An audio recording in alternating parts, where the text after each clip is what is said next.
sunshine when he's gone. It's not warm when he's away. Ain't no sunshine when he's gone, and he's always gone too long. Anytime he goes away, I wonder this time where he's gone.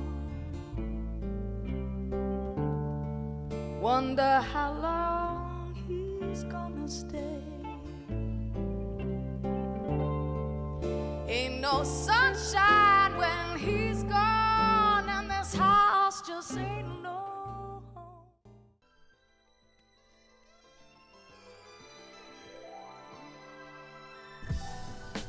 My name is Patrick Green. I'm 42 years old, native New Yorker, born in Manhattan.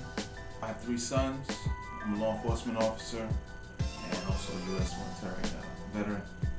I joined the military in 2001, U.S. National Guard, Army National Guard. We went Title 10, which is active duty, at 2003. In 2003 we went active, and I was deployed to Iraq, and we based out in Kuwait. I did a full year, returned the next April, so it was from April to April, a full year. Hence, that's when my child support began, when I returned from Iraq.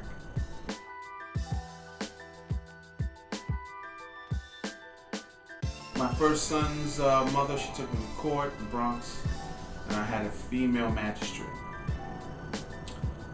She won. She decided to take me to custody court. She won.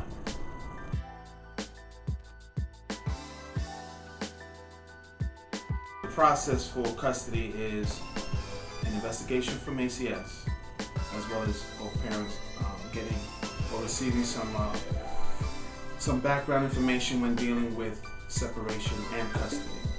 So I did the class, but because of my second son, who was born from my wife, I was not able to attend or reach out to ACS, and they didn't complete an investigation.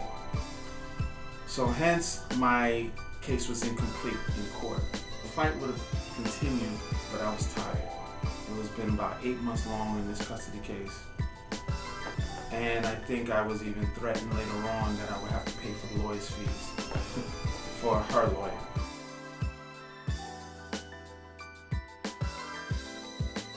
Since I'm a New York City employee, my union, we pay union dues, so we somewhat, we do get legal representation.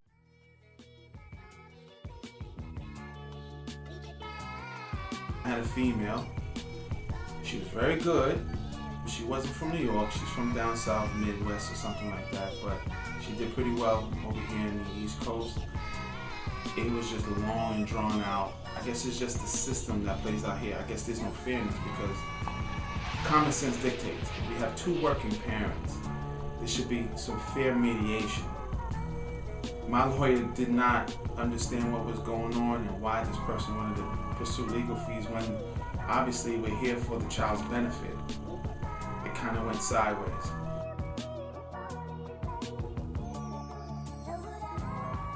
What they're putting in people's minds today as for what their rights are, fine, there's a rights on paper, but family comes first and what you need to put forth, not what somebody says you are capable of or the options you have. That's just not how you raise a child. You just put together what the child needs and you come together. But that's true mediation, not through some biased court that I can't deal with.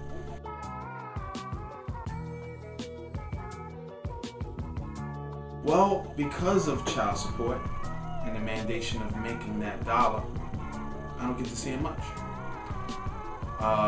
With or without custody, I would have probably never seen him anyway, because now I have to make up all the money that is being sent to him.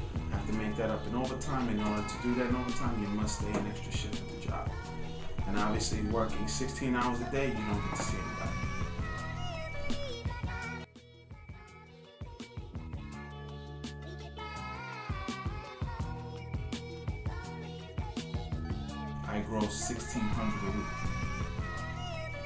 me every 2 weeks, base salary. So after taxes, after child support, after basic deductions, I'm left with $100, maybe $50. So let's say I have to pay my bills, car notes or whatever. I have to live at the job at least 3 to 4 days a week doing overtime in order to survive. And that's sort of a synonym of holiness to a man. He should be able to rest his head at the end of the day and not like sell his soul to a job. And that's what we're facing with this child support situation.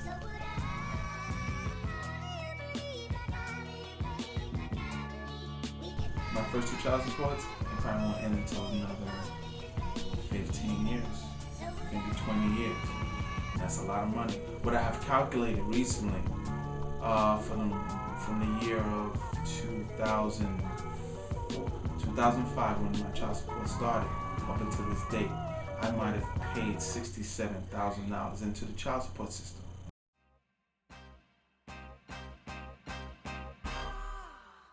It was a friendly relationship when I started seeing her. We've never gotten serious, but we did have a child in common, and he was not a mistake, he was a gift. That's how I consider my son. We look just alike. With her maturity over the years, she realized to relax a little bit. I see my son without the custody paperwork. Let me just advise you, I don't discriminate between women and if they have an education or not, but she is a woman with a BS in a certain degree and 2 masters behind it. So her looking and seeking child support seemed a little bit, how would I say, it was out of vengeance, possibly. I moved on and got married, and what was the reason for you to just attack me because you knew I got married? So it was never really about the need of the child. It was just about, I guess, just jealousy, I still don't understand it today.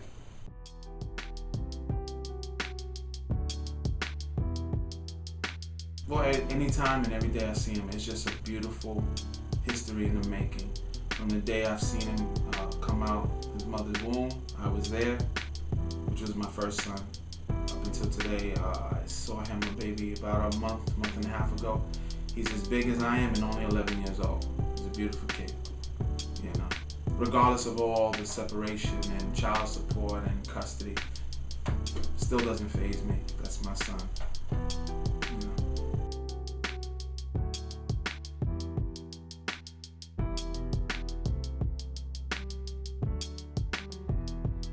I'm going to all raise them in a different way, which would be sort of the old traditional way. Meet the parents of the partner of your child. Make sure that their family is a good, upstanding family with potential, as well as their child.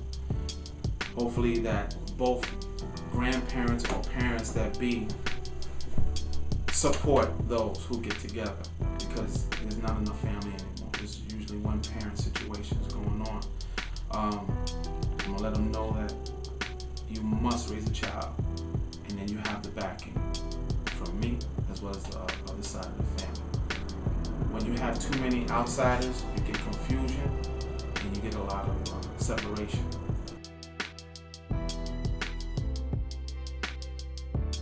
I'm gonna start before you get to court. Court is not where you want to be. Family is a special thing. So hopefully you have a supporting family that can reach the opposite side of the fence family, which is the other parent.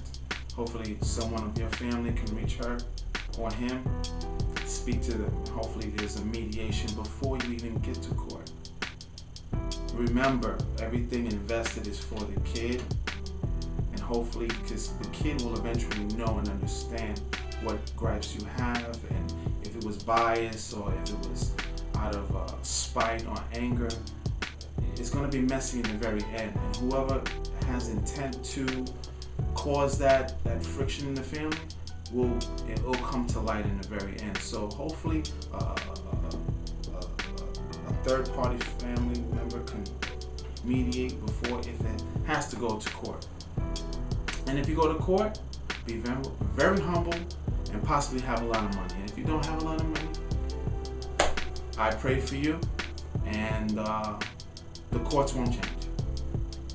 Money is the root of all evil, and if you're dealing with stuff like that, just take it with blessings and get your decision and work hard.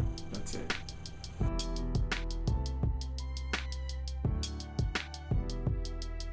I'm gonna change the game. And I'm gonna have a lot more kids, if God's willing. And I'm gonna show everyone. Court is not the way, family is the way. Court is there in the necessary aspect of some real problems, but not for business. This is a money business right now. When you want to raise a kid, you raise it with family together, not with a magistrate who doesn't know you at all, trying to intervene and give his opinion. That doesn't raise a kid, nor is he caring for what happens to your child.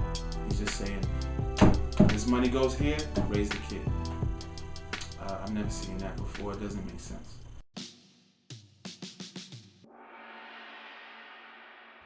I feel sorry for every working man out there who loves his kid and has to work 16, 18 hours a day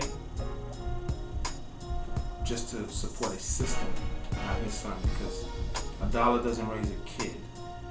Two parents do. So now it's a single parent getting a check for a child, and who knows where that money's being spent.